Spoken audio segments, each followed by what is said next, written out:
ಪ್ರಿಯರೇ, ಇಂದು good Friday, ಶುಭ ಶುಕ್ರವಾರ. ಹೆಸರು ಸೂಚಿಸುವಂತೆ ಇವತ್ತು ಶುಭ ದಿನ.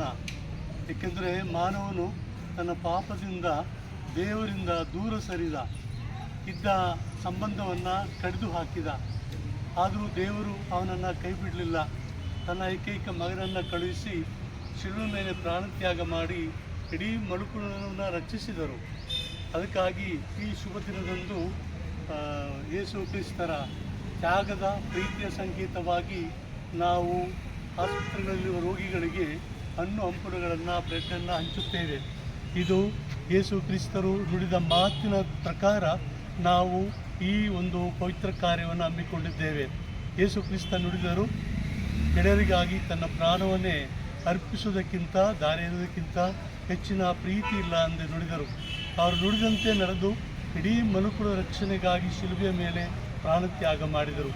ಅಂತಹ ಮಹಾನುಭಾವ ನಮ್ಮ ಮೇಲೆ, ನಮ್ಮ ಮಾನವರ ಮೇಲೆ ತೋರಿಸಿದಂಥ ಅನುಪಮ ಪ್ರೀತಿ, ತ್ಯಾಗದ ಪ್ರೀತಿಯನ್ನು ನಾವೆಲ್ಲರೂ ಇಂದು ಸ್ಮರಿಸಿ ಈ ಒಳ್ಳೆಯ ಕೆಲಸವನ್ನು ಮಾಡುತ್ತಿದ್ದೇವೆ.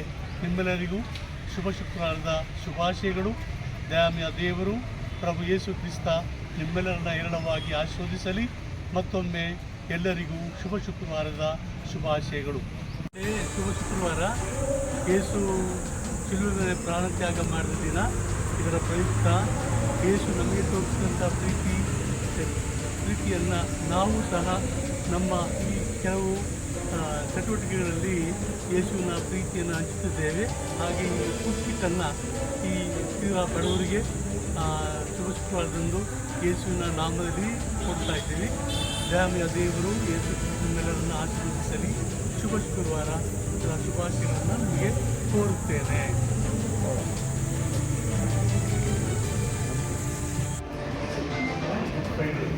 ಅದಕ್ಕೆ ಯೇಸು ಕ್ರಿಸ್ತ ಶಿಲುಬೆ ಮೇಲೆ ಪ್ರಾಣತ್ಯಾಗ ಮಾಡಿದ ದಿನ, ಅವರ ಪ್ರೀತಿ ತ್ಯಾಗವನ್ನು ಸ್ಮರಿಸಿ ನಾವು ಸಹ ಅವರ ಹೆಸರು ಬಗ್ಗೆ ಪ್ರೀತಿಯನ್ನು ಹಂಚ್ಕೊಳ್ತಾ ಇದ್ದೀವಿ. ಇದು ನಿಮಗೆ ದೇವರು ಒಳ್ಳೆ ಆರೋಗ್ಯ ಕೊಟ್ಟು ಈಗ ಯೇಸು ಕ್ರಿಸ್ತರನ್ನು ರಕ್ಷಿಸುವಲ್ಲಿ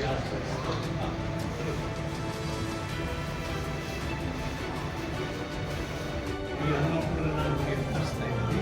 ಇವತ್ತು ಯೇಸು ಸ್ವಾಮಿ ಸತ್ತದಲ್ಲ, ನಮ್ಮ ಪ್ರೀತಿಗಾಗಿ ಶಿಲುಬೆ ಮೇಲೆ ಪ್ರಾರ್ಥನೆ ಮಾಡಿದ್ದಾರೆ.